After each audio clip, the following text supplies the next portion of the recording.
Okay then. Hi everybody and welcome to day 4 of the crash course on the human dimensions of shark conservation. Today we've got another set of case study applications. But today we're focusing in particular on how to design actual conservation interventions or conservation actions that are designed to change people's behaviour. So by the end of today, we hope that you'll have a more detailed understanding of some different behaviour change interventions that are currently being used for shark conservation. So we had a really rapid overview of sort of different ways of thinking about behaviour and behaviour change on day 1 of the course. And I gave a few different sort of theoretical examples. And hopefully these case studies today are going to really put some of those ideas into practice with our case study speakers. Hopefully you'll understand some of the potential pros and cons of different approaches, be aware of some of the practicalities and considerations for when you're actually designing interventions and implementing them in practice. And of course, get to know some experts and additional resources that you might be able to use for your own work in the future. So the agenda roughly today, first of all, we're going to hear from Rafid about his alternative livelihoods for shark fishers project in Indonesia. Then we're going to hear from Natasha about her pay to release scheme, challenges, pitfalls and opportunities for guitar fish in Brazil. Then we're going to hear from Carol and Kim about coexistence between people and sharks in Australia. And then hopefully, I'm crossing my fingers, we're going to hear from Genye about the Ocean Ambassadors program in Mozambique. I haven't yet heard from our final speaker, but I'm hoping they turn up at some point and will be able to join us. And then at the end, we're going to have a panel discussion with some Q&A for all of the speakers. As before, we're asking everybody to get their microphones off, and we're going to do Q&A in the chat. So as the speakers are giving their talks, if you want to type some of your questions, the speakers can then try to respond to them when other people are speaking, and we can try to bring them up during the facilitated discussion as well. So I'm really excited about our range of speakers today, coming from projects from all over the world. As I mentioned, we've got Rafid talking about his project in Indonesia. We've got Natasha talking about her project in Brazil. We've got Genay talking about her project in Mozambique. And then we've got Carol and Kim talking about their project in Australia. And as lots of the other presentations have sort of emphasized that, you know, conservation interventions need to be context specific. And so it's great that we've got this really wide diverse geographic diversity to hear about different approaches in these different situations. So I think that's enough waffling from me. I'm now going to hand over to Rafid to kick us off with the first presentation. All right, thanks very much, Holly. It's been really great to be here, and I saw some familiar names here. So I'm gonna share my screen right here. Right, so can everyone see my screen? Yeah, okay. All right, so I'm gonna speak a little bit about the project that I've been doing with my team. So we're working in Alor Island. It's a small island in the southern part of the Coral Triangle region. Our goal overall is, to design the alternative livelihood intervention for terrestrial conservation in Alor Island, Indonesia. Before I start, I would like to acknowledge the donors and the people that have supported us so far, including the IUCN SSC for this opportunity, Ocean Blue Tree, the Shark Conservation Fund, Critical Ecosystem Partnership Fund, and also Burung Indonesia for supporting us in the ongoing project. So the outline, the topics that I'm going to speak about today, the first one is that I'm going to bring you a little bit of the explanations about terrestrial fisheries in Alor Island, and the approaches that we used in order to tackle the issues, and also results and lessons learned that has been divided into several categories. The first one is the livelihood options that we have discovered, the incentive schemes, the capacity building program that we have identified and needed by the shark fishermen, the policy integrations, and also the conflict that has been arise since the implementations of the project, and also the conclusions. So let's move to the context, the treasure shark fisheries in Alor Island. So this is the picture of the communities in Alor where they have been hunting treasure shark as one of the subsistence livelihoods. So the community is actually very small. There are only 20 people who are actually the last generation of shark fishers. So they are the last group of shark fishermen in the village. And after this generation finish, there will be no one actually continuing the traditions because you know their children, their grandchildren have already you know pursue higher educations and have better quality educations that open opportunities for them to pursue better opportunities. And even if like it's a very small community, only 20 people, but the community can catch for more than 300 treasure sharks that which landed annually, and with more than 80% of catches are pregnant females. And the fishermen are using very traditional practices. They're using handline for fishing. And it's actually a marine protected area in Alor where you know the shark fishermen hunting within the no-take zone. So it's kind of like you know problematic, and we have to clear the conflicts because the establishments of the marine protected area did not explicitly involving the local communities in the process. And the communities don't have any cultural attachment to the fisheries. So we think that based on all of the background information in Alor, we believe that we can create a change by transitioning the shark fishermen, because there are so many opportunities that can be happening, supported by the fact that it's already a marine protected area and the fishers already willing to transition to different alternatives. The approach that we did in the beginning of the project, so we have been working in the project since 2018.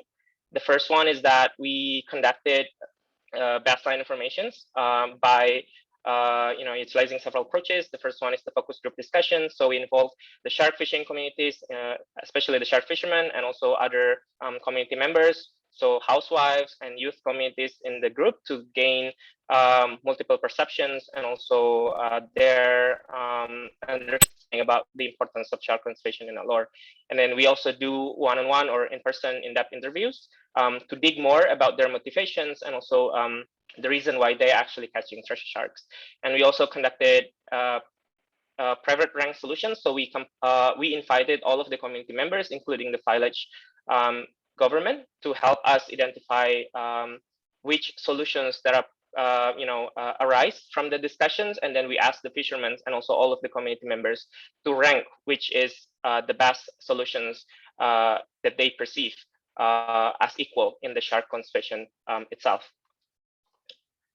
And after we gather the baseline information, we move to the next step, which is setting up policy framework, which we integrate between the district policy and also the village policy to sort of like institutionalize all of the agreements and also you know creating a more fundamental regulation so that the shark fishermen would you know get some supports in from the government and also from other stakeholders that have you know political power.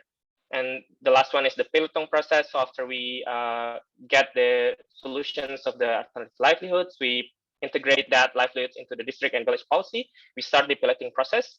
The first one is that designing the incentive schemes. After designing the incentive schemes, we move on to the village agreement. So we ask the fishermen to actually stop the shark fishing. And the last one is the monitoring and enforcement scheme that we have developed. So the work that we do have been very challenging because of the COVID. So we actually in the process of piloting right now, but you know we have to stop in the meantime because of the market access that has been closed and also the activities that is not allowed in the moment. However, we have been progressing, and there are several fundamental questions that we aim to answer through this work. The first one is how dependent are communities toward the shark fisheries? So we would like to know, are there any alternative fish species or just treasure sharks? Are they willing to move to different alternative? And does shark fishing ties to cultural practices that makes it maybe easier for the communities to move on into new livelihoods? And we would like to also know how to make sure that livelihood options are realistic and desired by all shark fishers. So we'd like to make sure that it is inclusive. It's not only by a certain group of individuals, but we would like to hear, based on their individual perceptions, without being influenced by any, political dynamics that are happening in the village. And the last one is that how can we minimize the dependency with external funding support for the livelihood? So we also designing, yes, we have found the alternative livelihoods, but we'd like to know how to make this scenario be more sustainable financially without depending on any external funding supports beyond the project interventions. So we move on the lessons learned that we have. The first one is that we have defined different livelihood options for the shark fishermen through the combinations of focus group discussions, in-depth interviews, and from the 20 shark fishermen, and also with the available funding, we were able to engage 12 shark fishers in developing the livelihood options. And these livelihood options are tailored based on their needs, individual needs. So we have 3 different alternative livelihoods. The first one is alternative fisheries. So of 12 shark fishermen, 8 of them actually choose to stick in fishing, and they wanted to catch different target species, for example, tuna, sniper, and grouper. The second one, the shark fishermen actually wanted to start small enterprises. So 3 shark fishers choose to start small enterprise, such as small kiosks, where they sell daily goods within the village, and also they would like to start a car rental where they, especially these small enterprises chosen by the older generation of shark fishermen.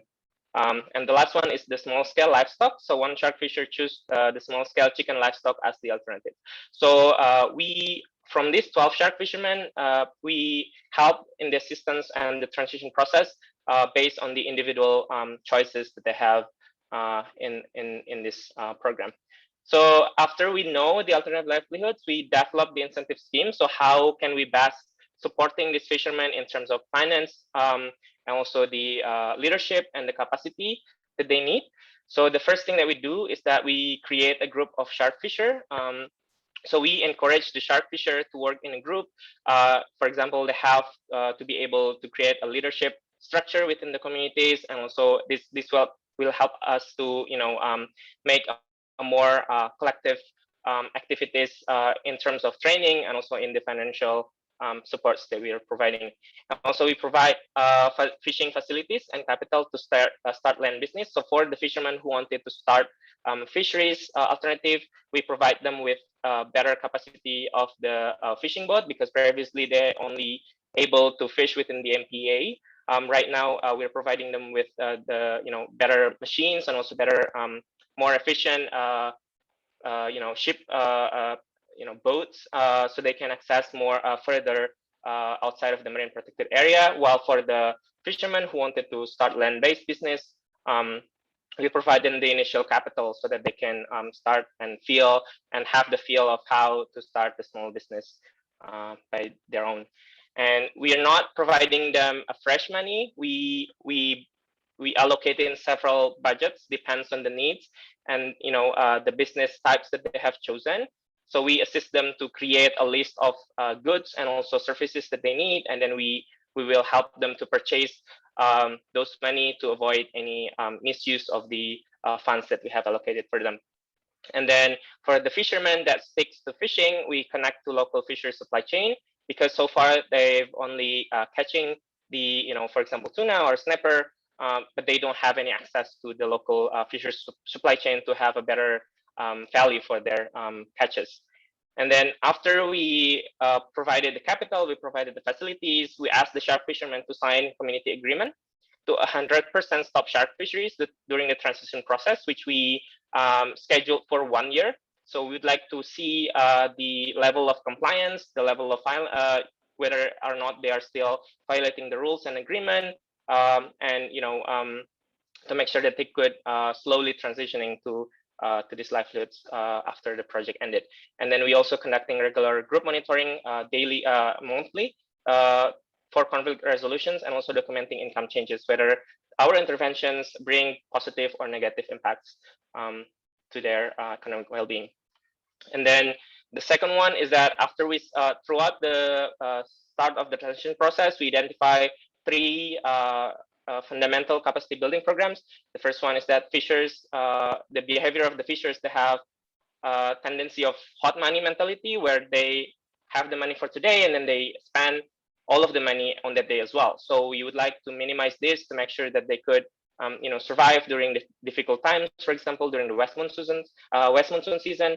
So we provide the training on financial planning in the family, especially involving wives. So they could have better financial planning, for example, for educations or for other emergency matters throughout their lives. And also the second one is that we provide them the training on sustainable fisheries, on post-harvest activities. So we basically tell them how to make the quality of the tuna is better, and then how they could get better value on the market. So we also collaborating with the local fisher supply chain to facilitate in this process. And the last one is that training on sea safety to minimize boat accident at sea, because many of the shark fishermen do not have access to insurance. Sometimes when they fish for something, because of the challenging condition in Alor especially, many shark fishers got lost or even died at the sea without being unknown. So we'd like to make sure that while they're doing the fishing activities, they could also be safe while their work. The fourth one is the policy integrations that we do. So we have we already developed the alternative livelihood solutions. We have developed the incentive schemes. So we pitch this idea to the local government by integrating all of the idea into the district policy.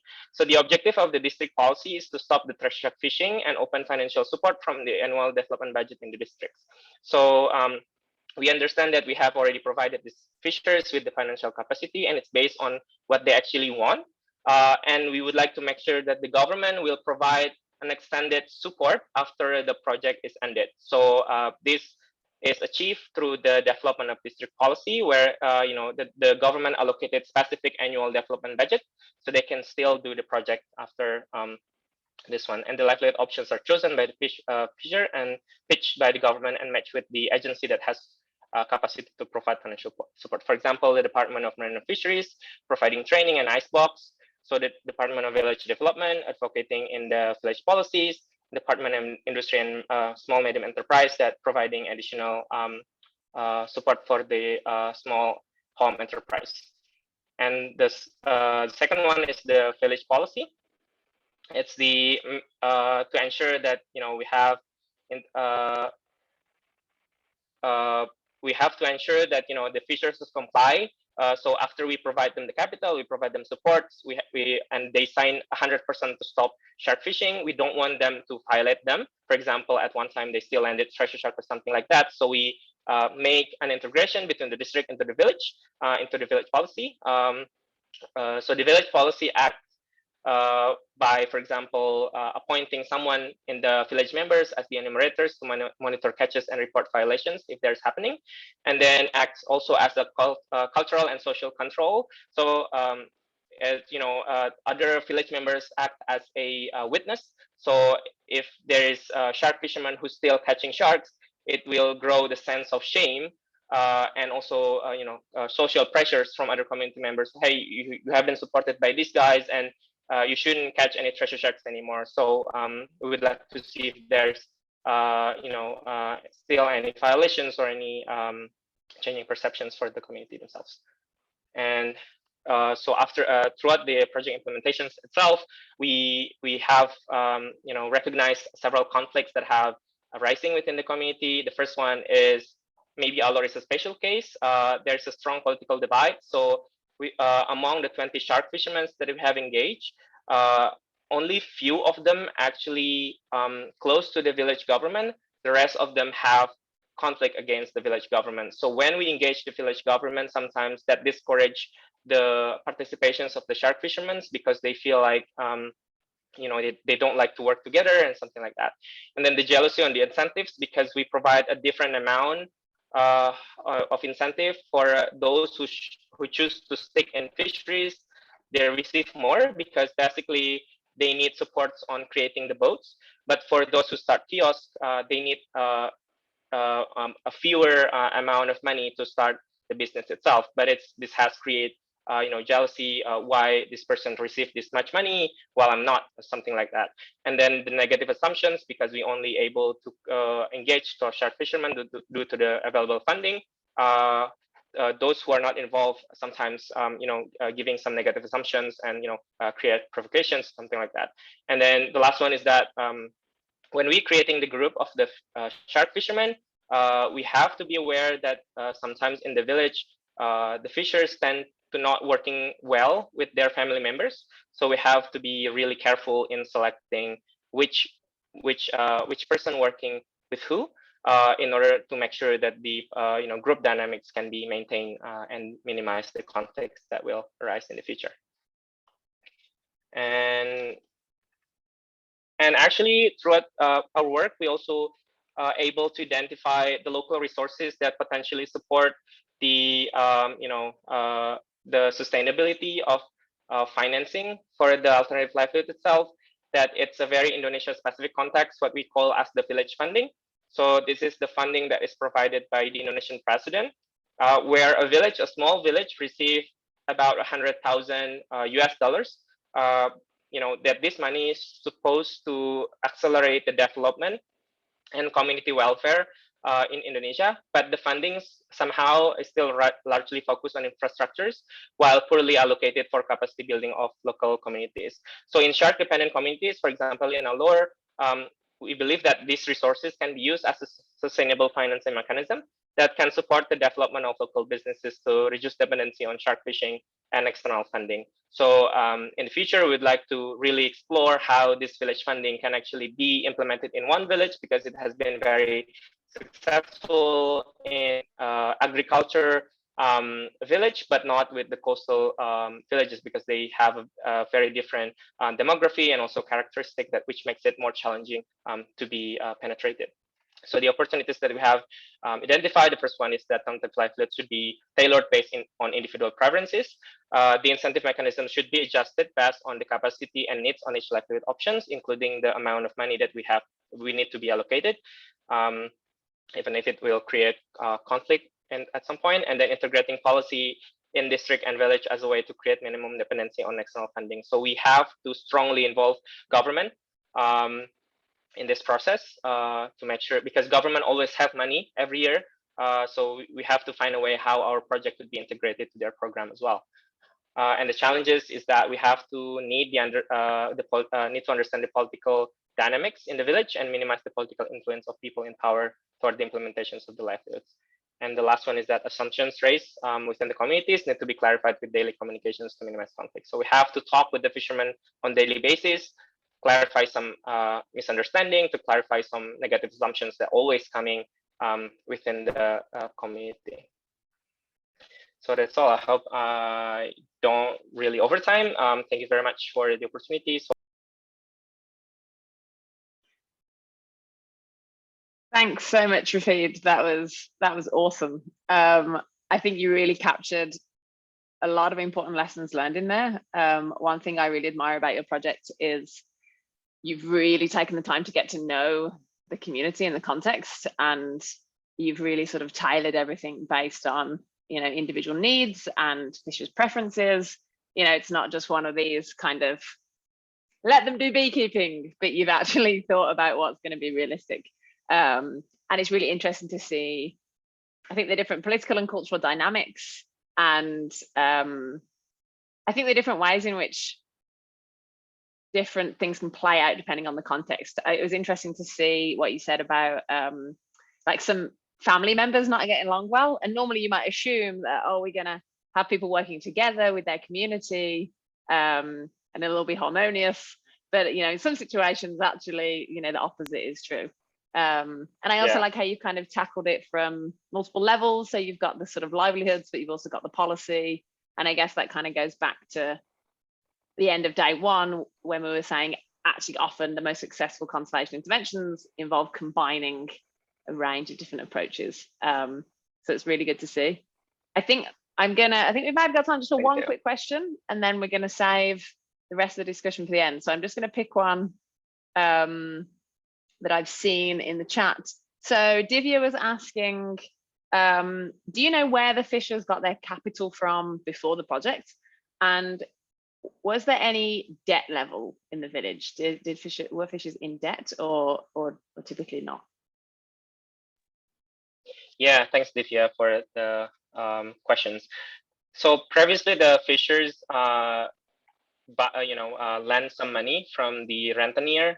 It's kind of like local village loan owners sometimes, and it's set into a very high interest rate, which often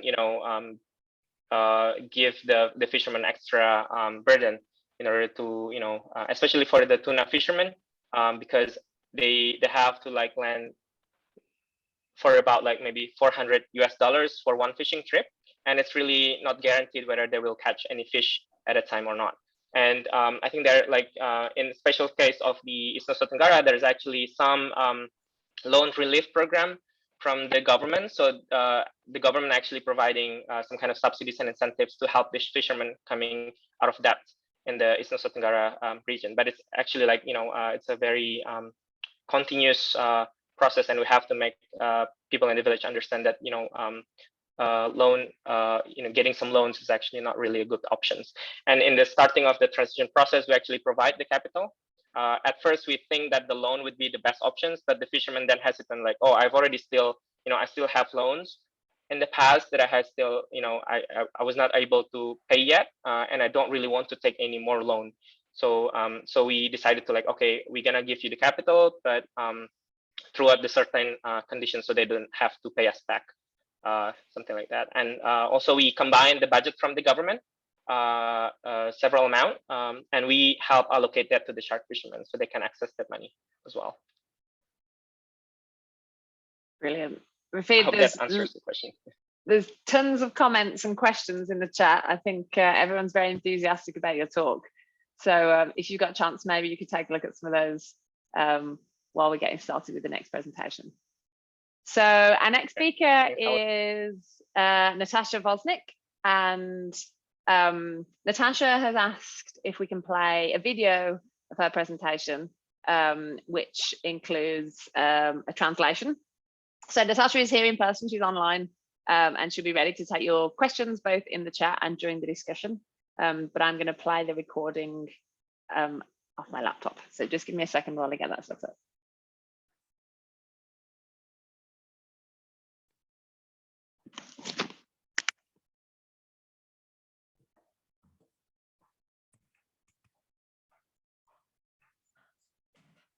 Primeiramente, eu gostaria de agradecer a Hollie e a doutora Karnad pela oportunidade de estar falando sobre o nosso programa de soltura compensatória, realizado em parceria com pescadores artesanais aqui no sul do Brasil.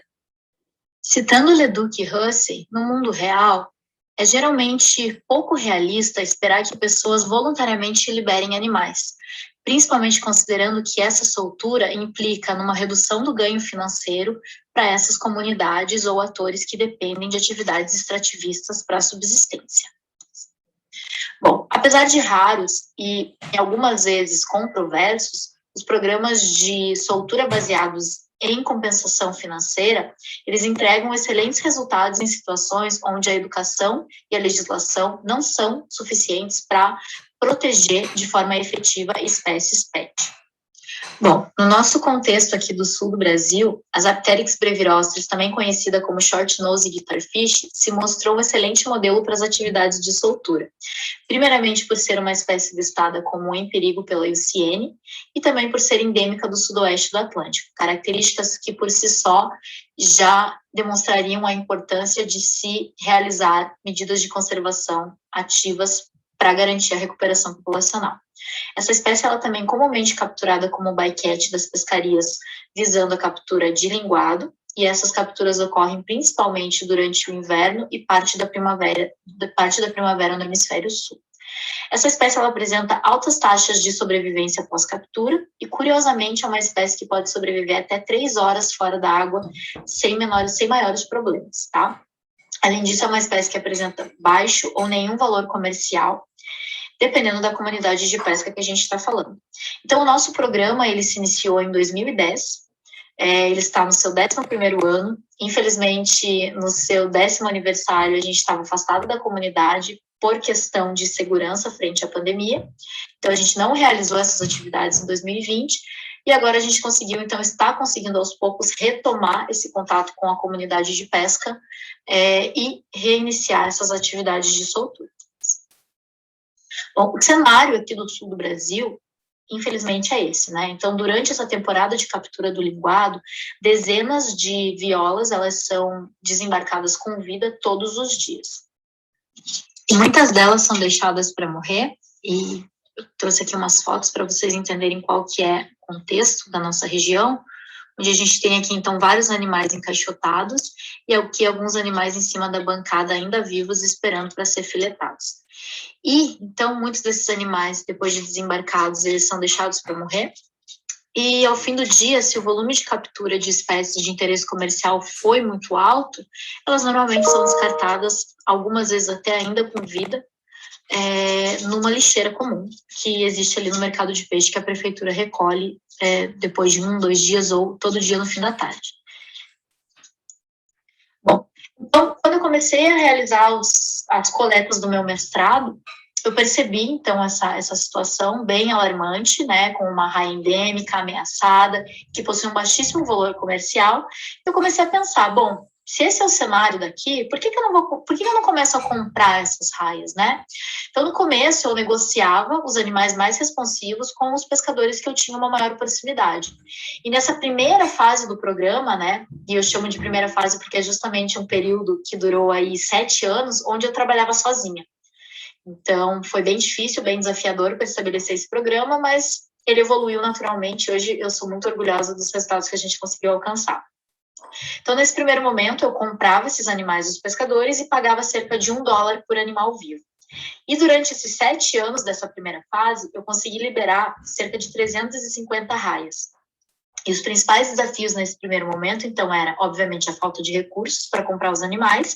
Então, eu tinha que tirar dinheiro do meu próprio bolso para fazer esse tipo de atividade, e também a falta de pessoas para me ajudar a realizar essas solturas. E isso me impedia de pegar um número muito grande de animais para poder realizar essas atividades de forma segura, tanto para mim quanto para os animais. E o que foi necessário, então, para otimizar esse programa de soltura, né? Bom, eu acho que o ponto-chave disso tudo foi realmente a participação e o comprometimento da comunidade de pesca. Então, quanto maior o número de pessoas que se engajavam com essas atividades, mais o programa crescia.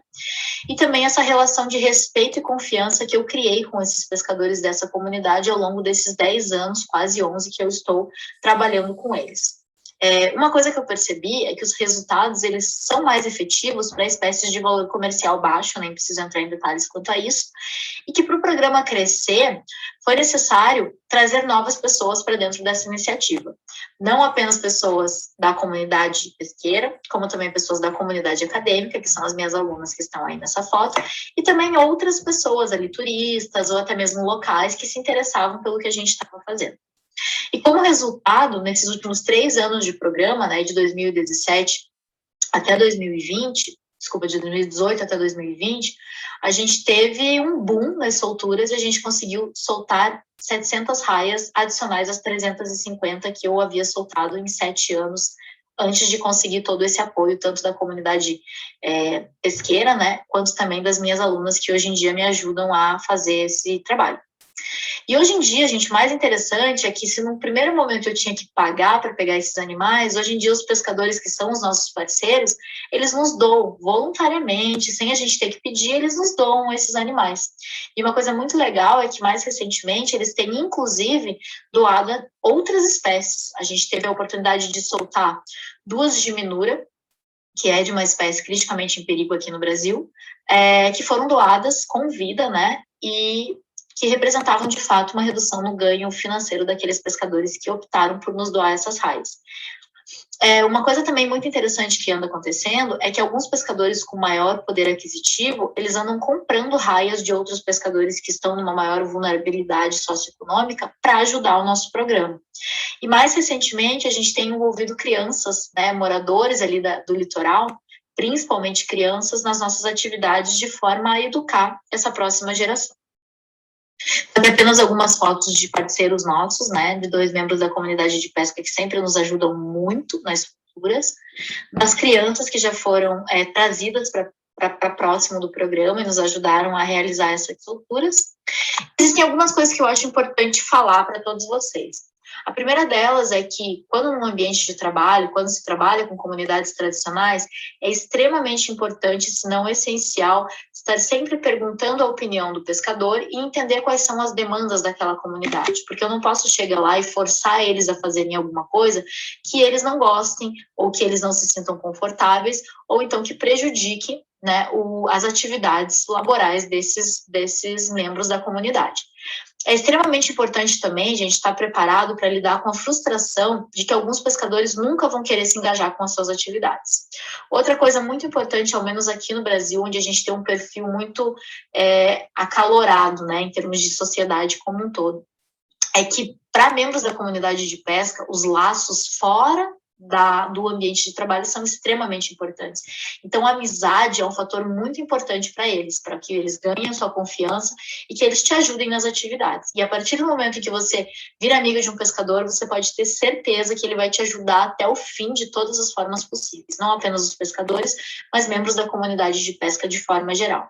E esse é um trabalho sem fim, gente, que não adianta nada você estabelecer um programa de soltura se você não vai acompanhar esse programa de perto, tá? Porque é muito difícil um pescador ou um membro da comunidade continuar engajado se você não está encorajando constantemente. E esse encorajamento não precisa necessariamente ser monetário. Às vezes, apenas com palavras, com conversa, com incentivo, já ajuda. Outra coisa, gente, não existe glamour ou grande reconhecimento nesse trabalho. É, de fato, um trabalho de conservação de backstage e isso é muito importante ter em mente. Provavelmente você vai ter que investir dinheiro do seu próprio bolso no começo para estabelecer esse programa e o sucesso, ele é muito maior a chance desse sucesso ocorrer para espécies menos carismáticas. E isso significa que possivelmente essas atividades nunca vão ser de grande interesse, por exemplo, para séries de TV, documentários. E tá tudo bem, ok? A gente faz conservação pelos animais e não pela fama. E eu acredito que essa foto das minhas alunas reflete muito isso, né? De como a gente sempre deve fazer pelos animais e não pela fama, porque a sensação de você salvar uma vida não tem preço. Realmente é uma coisa indescritível. Bom, então quais são os desafios para se estabelecer um programa de soltura com comunidades tradicionais, visando elasmobrânquios endêmicos ou então ameaçados, ou então de baixo ou nenhum valor comercial? Bom, o primeiro deles é conseguir financiamento de agências. Infelizmente, os grandes fomentos ainda acham duvidoso você investir dinheiro num programa que paga um pescador para soltar uma espécie. Eles acreditam que isso deve partir da boa vontade do pescador, mesmo que isso signifique que uma pessoa em vulnerabilidade social tenha que deixar de comprar comida para poder salvar aquela espécie. Infelizmente, essa é a nossa realidade, né? Então, conseguir financiamento é um grande desafio.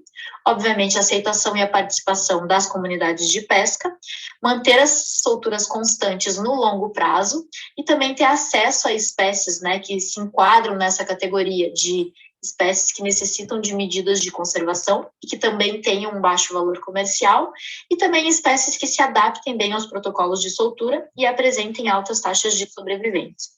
E quais são as armadilhas envolvidas com esses programas de soltura baseados em incentivo financeiro? Bom, as chances do pescador começar a capturar aquela espécie de forma proposital para ter acesso a esse recurso, as solturas forjadas, onde você de fato não tem uma soltura verdadeira, né? Por exemplo, uma soltura filmada no barco, onde apenas se simula essa soltura, isso é uma armadilha, é uma coisa que a gente deve considerar. A dificuldade de provar a eficiência dessas solturas para a conservação da espécie em nível global, às vezes essa soltura ela tem um resultado muito efetivo numa escala local, mas, né, no montante global ela acaba não fazendo tanta diferença, e isso, infelizmente, é uma armadilha. E também os efeitos subletais da captura que poderiam ser mitigados apenas no cenário de proibição de captura, como, por exemplo, os abortos e as injúrias. Quais são as oportunidades? Bom, a primeira delas é o engajamento público, seja através das solturas pessoais, ali onde a pessoa está te ajudando a fazer aquilo, ou através de vídeos que a gente publica nas mídias sociais, né, que atraem um grande número de pessoas que estão interessadas em apoiar aquela causa, e isso, consequentemente, pode gerar uma oportunidade de financiamento coletivo, ou então até iniciativas de adote uma raia, que nos permitem, então, impulsionar o programa sem depender de apoio financeiro de agências financiadoras. Obviamente, conscientizar pescadores e membros da comunidade da importância da conservação e também desenvolver protocolos que podem ser disseminados para outras comunidades do entorno ou até mesmo para outros países. E, por fim, né, a criação de redes colaborativas de soltura, onde pesquisadores ou, então, organizações que realizam esse trabalho possam se comunicar e possam se ajudar nesse contexto de impulsionar cada vez mais essas atividades. Então, é isso, pessoal. Muito obrigada. Eu deixei meu e-mail para contato, caso alguém tenha interesse de falar a respeito desse tipo de atividade. O nosso Instagram, onde a gente publica todas as solturas e traz essas informações para que os nossos seguidores possam estar sempre por dentro do que a gente está fazendo. E é isso. Brilliant. Okay, I'm just going to pop my headphones back on.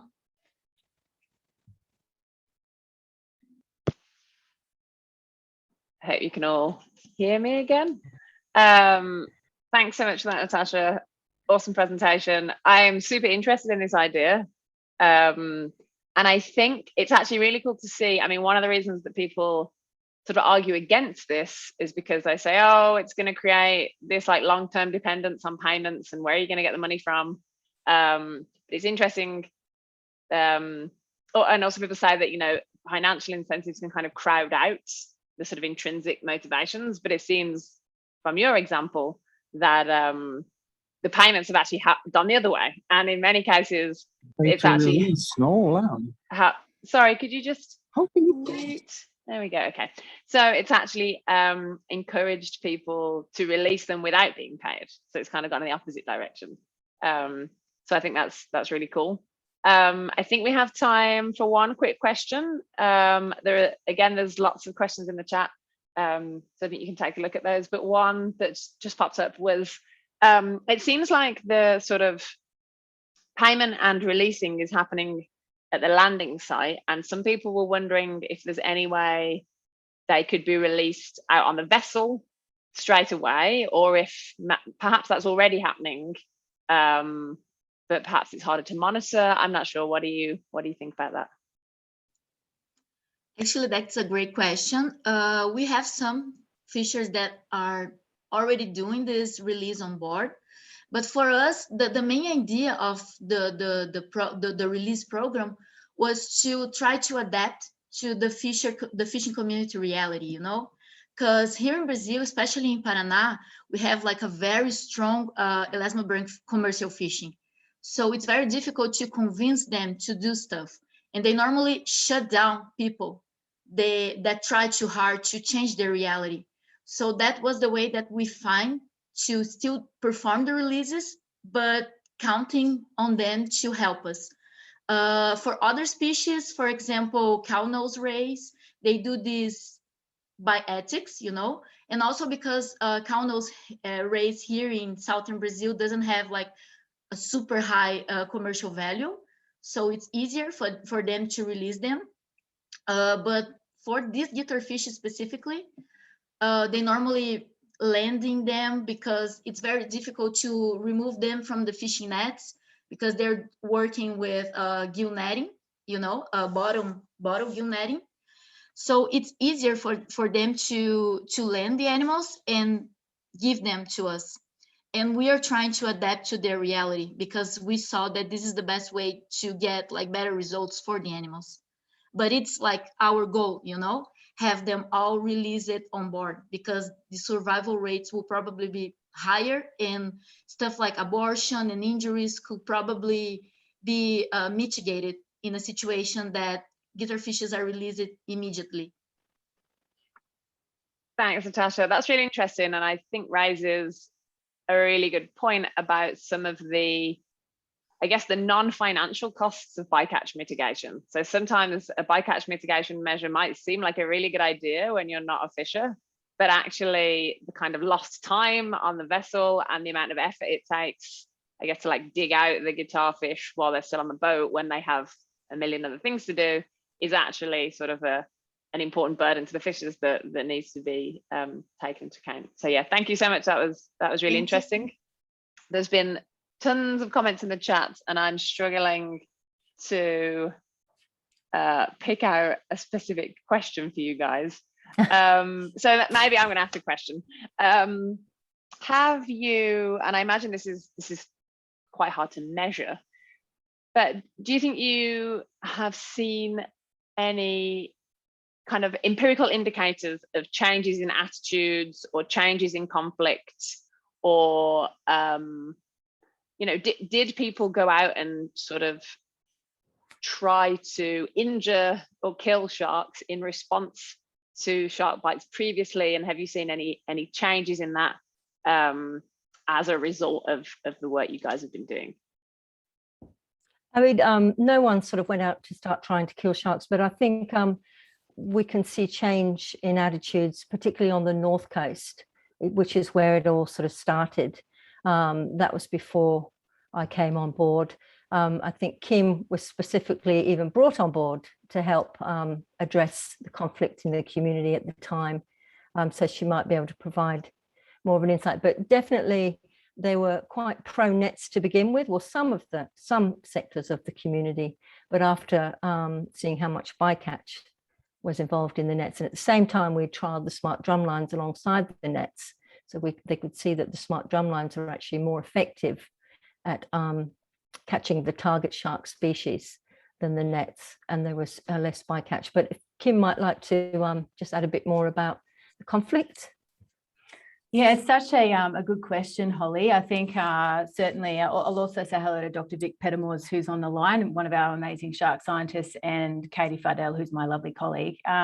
When we first started back in 2015, the conflict was intense on the North Coast. That's where we had all of these shark bites. And certainly we can measure that when we, for example, smart drum lines, there's a new technology that we implemented.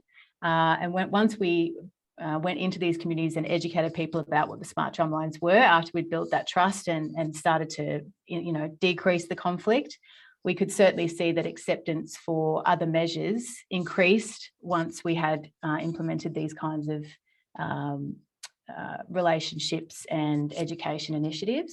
But it is really difficult to measure and monitor. I think if there's a way you could look at the relationships in the room when we first moved into the North Coast community and how much conflict there was amongst everyone, the surfers, the lifeguards, us as government, what it was like when we started and what it's like now to walk into that meeting. And like I said, it's a safe space. People hug, people who once never got along now recognize and respect each other's views. And so we've built tolerance not only for these different shark measures, but for human views. We built a way of respecting each other's different opinions. And I think that's been a huge learning for us is, we have to remain neutral as government and really welcome everyone's different views and opinions and try and find a balanced perspective through it.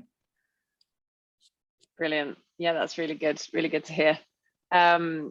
So I think we're going to move on to our final speaker, and then we'll have time for panel discussion at the end. So it turns out we do have a speaker from Marine Megafauna Foundation, which I am very excited about.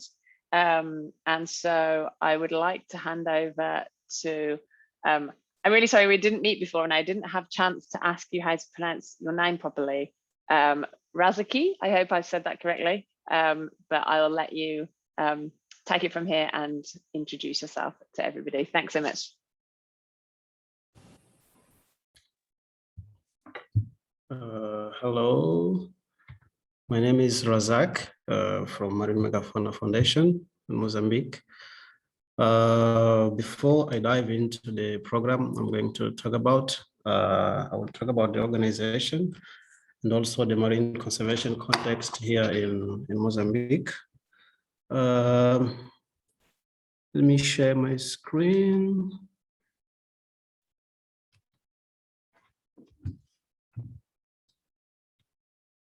Can you all see my presentation on the screen? Yes, thank you. Okay. So Marine Megafauna Foundation, or MMF, is a global marine conservation organization founded in Mozambique in 2009. Our main activities include marine research and conservation, focused on threatened marine megafauna species, such as whale sharks, manta rays, and sea turtles. So our mission is to save threatened marine life using research, education, and sustainable conservation solutions. So the organization helps the community by sharing relevant information that we get from our research about marine life, and also we empower them to protect their natural heritage, the ocean. So why Mozambique deserves our attention? So Mozambique's coastline attracts many of the world's most rare species or animals. So these waters are very rich in food to support the population of these animals, some of which are the largest in the world, such as humpback whales, dugongs, sea turtles, whale sharks, and manta rays. In addition, this country is also one of the few places in the world where it is possible to see giant manta and reef manta in the same place all over the year, and is also one of the few places where we can find small eye stingray all over the year. So due to these reasons and others, of course, each year thousands of people all over the world come here to experience these animals. However, as you know, most of these animals endangered, or some are threatened and others are vulnerable. So in terms of the challenges in Mozambique on marine conservation, first, I can acknowledge that the government has been striving to create and implement laws to protect marine threatened species. For example, they have recently updated the fisheries law, which in the past didn't protect most of the marine megafauna species, but now many of them are protected. However, we still face some challenges related to destructive artisanal fisheries and also industrial fisheries. We also face some problems with overfishing near the shore. We have mangrove deforestation. We face, we lack administrative structure in the community. And of course, we would expect the government to be more involved in the marine conservation. So as our strategy to achieve our mission of saving threatened marine life, we understand that it is critical to look at the problem in a holistic way. So we have identified interconnected strategic pillars to give focus to the various roles that we play as an organization. So as I mentioned before, we do research for scientific data on threatened species and critical marine habitats. We also educate global and local communities to create and empower ocean guardians and ocean ambassadors to develop long-term conservation solutions. And we also protect marine life and their critical habitats by developing effective, sustainable conservation strategies.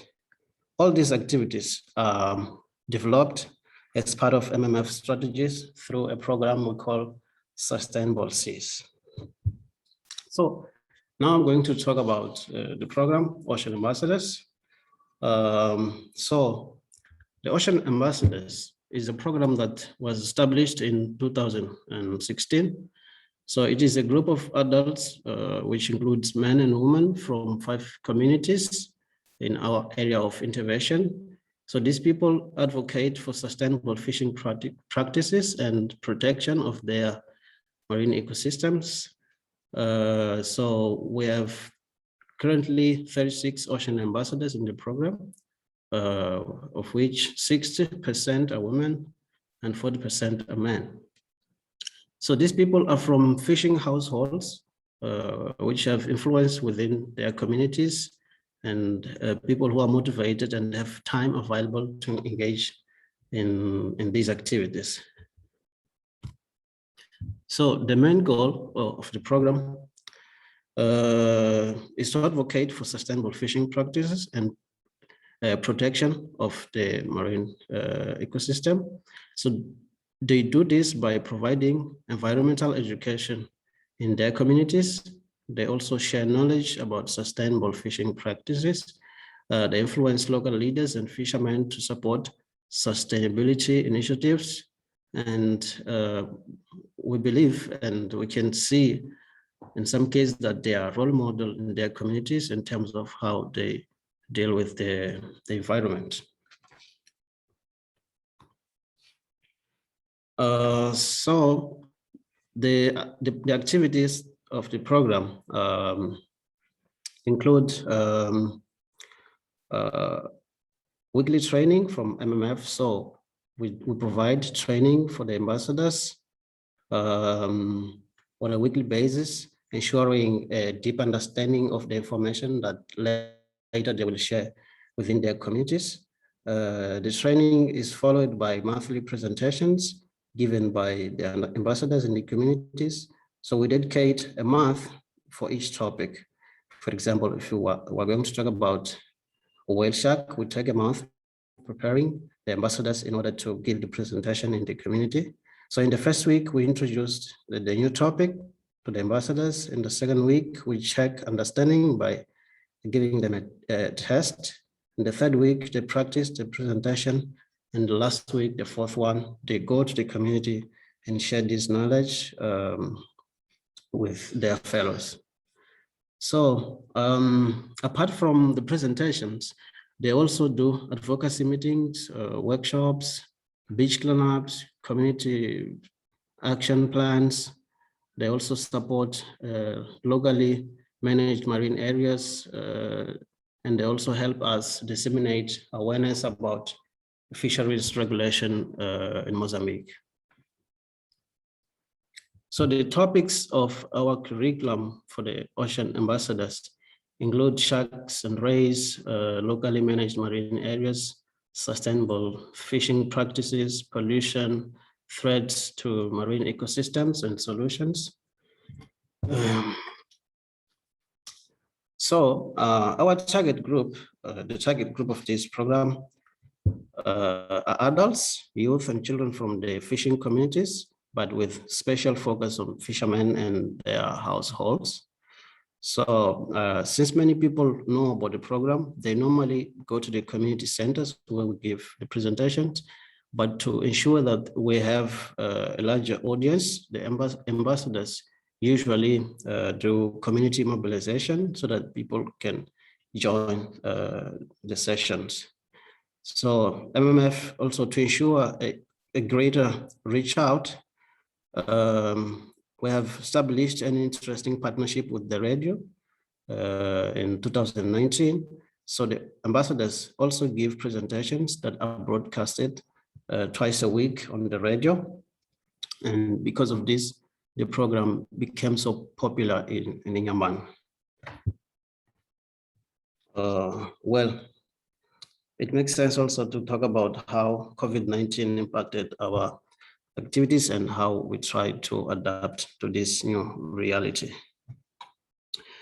Well, I acknowledge that the pandemic affected us significantly, especially in the beginning, because nobody knew what it would mean in terms of the impact, and therefore we had to find some adaptive management.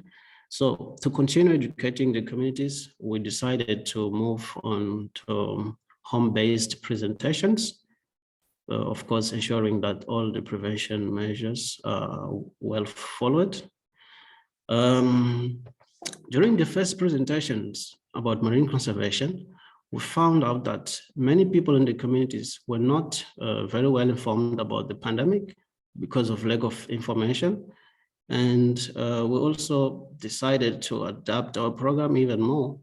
So in response to this situation, we decided to include a few slides on our presentations about how people who could prevent from COVID-19 and which measures they needed to take in order to be safe, because although we want to protect the ocean, we also want the well-being of the people.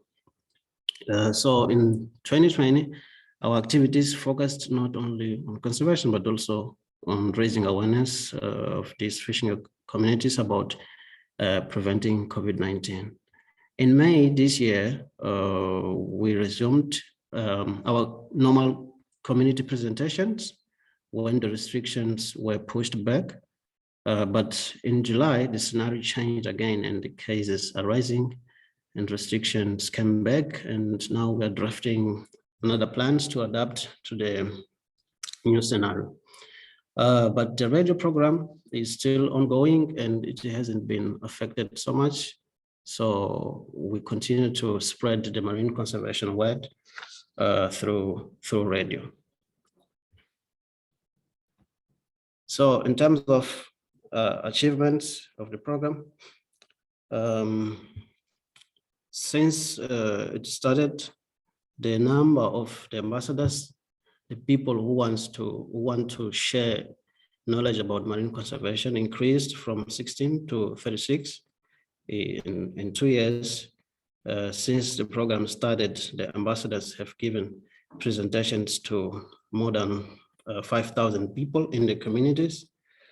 I'm talking about people who received awareness about marine conservation, and communities have been helped to revitalize their fisheries associations, and many fishermen have been influenced to join these associations. Consequently, the communities have been inspired to start locally marine managed areas, something that in the past was really difficult to do here in Yamban, especially.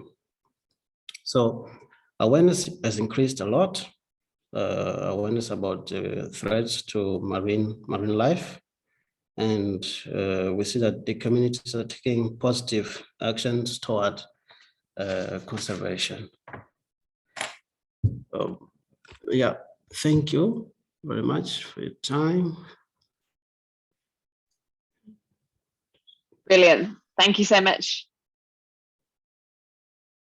That's another great presentation. And we have a few comments in the chat as well, mostly people saying how inspiring it is rather than any specific questions. Maybe I can ask a quick specific question if there's none from the audience. So you mentioned that some of the communities are sort of starting to set up the local marine management area and adopting some conservation actions. And I wondered if you could tell us a little bit more about those and what they entail. Yeah, so a good example I can mention now is that in maximum 2 weeks, we'll be starting an LMMA in one of the communities we're working with. This will be the first LMMA being implemented in this location. And we're also organizing the same process with other 2 communities. So in the past, it was difficult to convince fishermen to participate in these initiatives. And most of them, as I mentioned, they didn't want to be part of the fisheries associations, but the fisheries associations have been revitalized thanks to the program, like to the influence of the program. And we believe that this is a great impact in the communities. Brilliant. And I think it's really nice to see how that sort of engagement from within other members of the community helps to kind of promote social norms for better conservation actions and can really help to kind of engage and unite people. So yeah, that's great to see. So I think all of our speakers were fantastically on time today, which was wonderful. Thank you, everybody. So perhaps I could invite everybody, all of our speakers, to sort of turn their mics and videos on. I don't know if anybody in the audience wants to ask any questions while we have all of our speakers sort of back online to take them. Maybe I can start with posing a general question, and I don't mind who wants to take this, or perhaps you can all take it in turns to answer this question. But what do you think, based on your own experiences, and I guess synthesizing some thoughts from the other presentations as well, what would you say is like 1 or 2 really top tips or top lessons learned for anybody who wants to start some sort of conservation intervention? They actually want to sort of change people's behavior and have some positive outcomes, but they're not sure where to start. What would you say is kind of a top tip in terms of starting to develop an intervention that's actually going to be effective?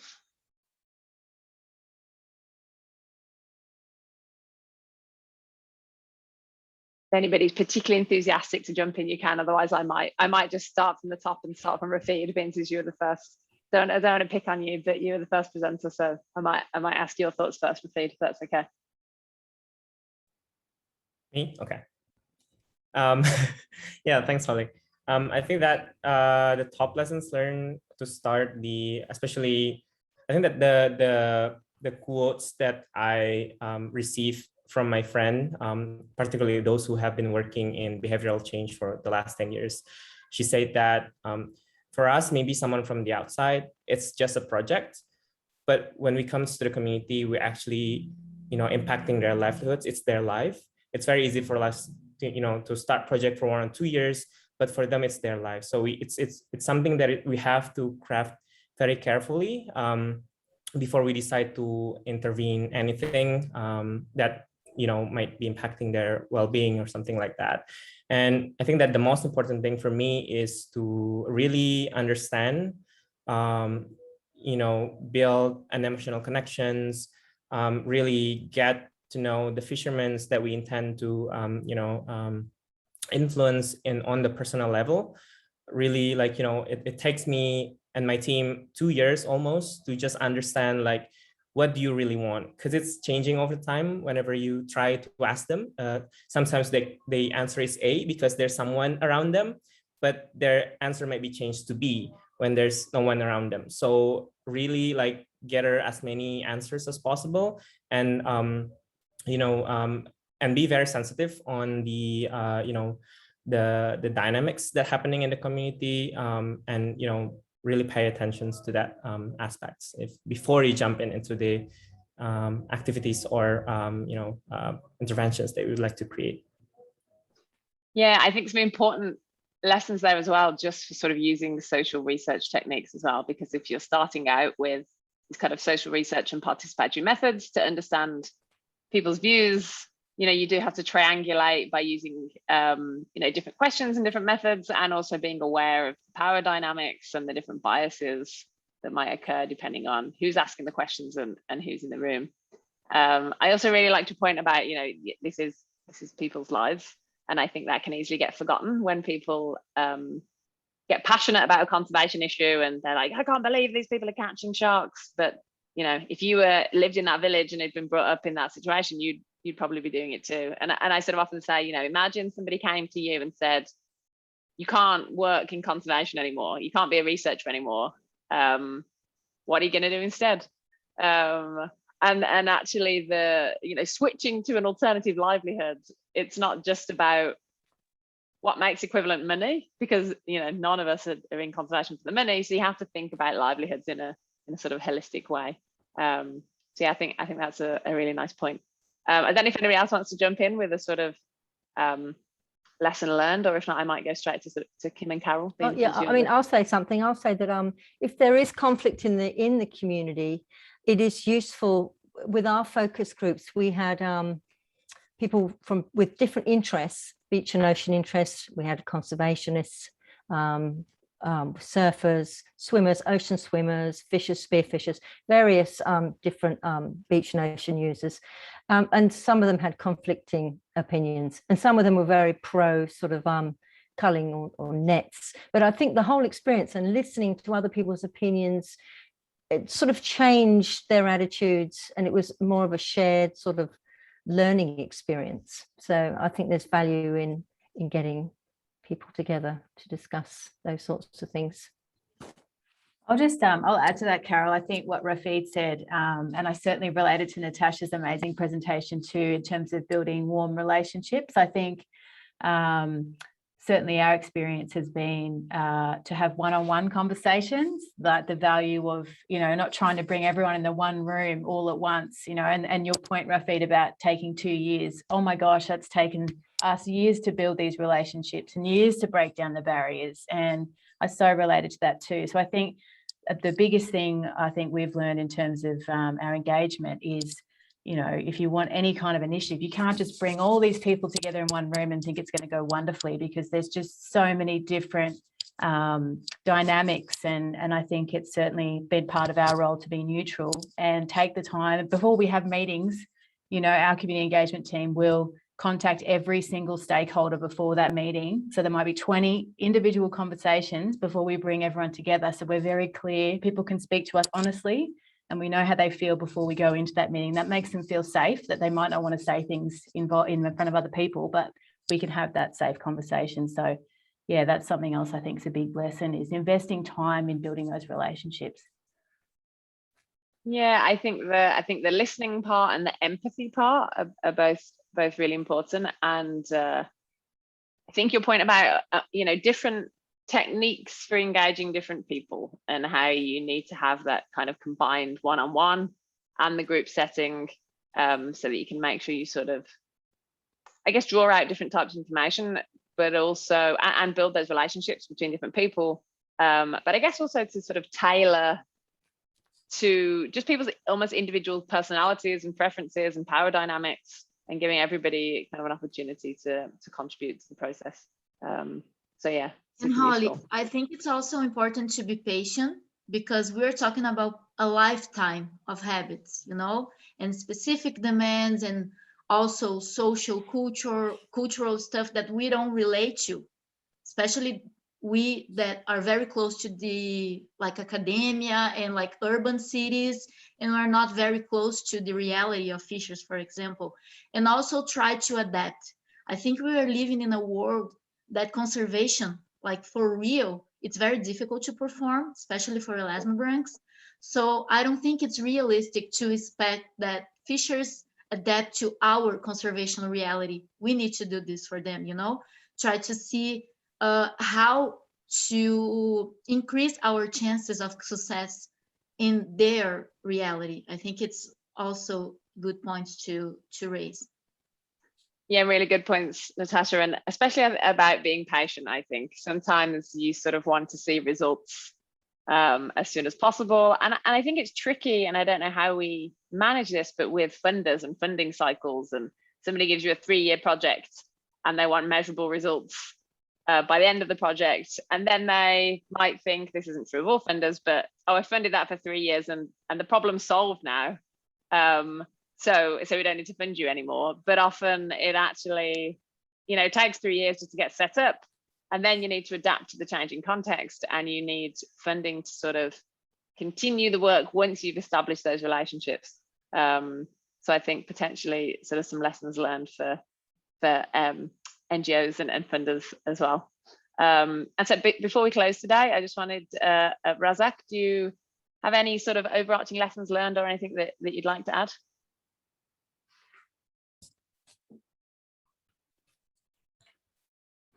Well, in terms of lessons learned in the program, you mean, sorry?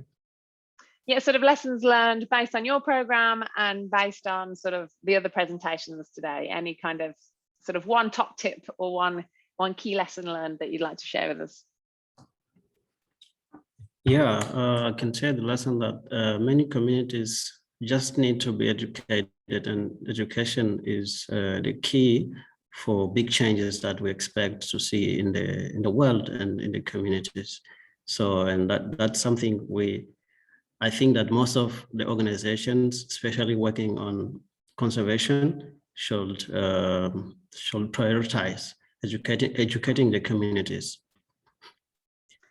Yeah, I think that sort of outreach and education component is important as, I guess, a fundamental part of all conservation projects, right? So if you're going to do any kind of alternative livelihoods or pay to release or conflict resolution, sort of all of it needs to start with I think an underlying foundation of kind of outreach and mutual understanding between all stakeholders. So yeah, I think that's a good point.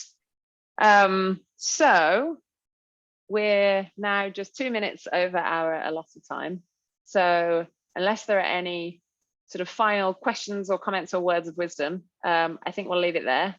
And looking forward to seeing everybody for tomorrow for the final day. And the recording will be shared on the YouTube channel, probably by the end of today, if not tomorrow. So yeah, thanks everybody. Thanks to all of our wonderful speakers. It's been great, really appreciate it. And thanks everybody for joining, and see you all tomorrow. Thank you. Bye.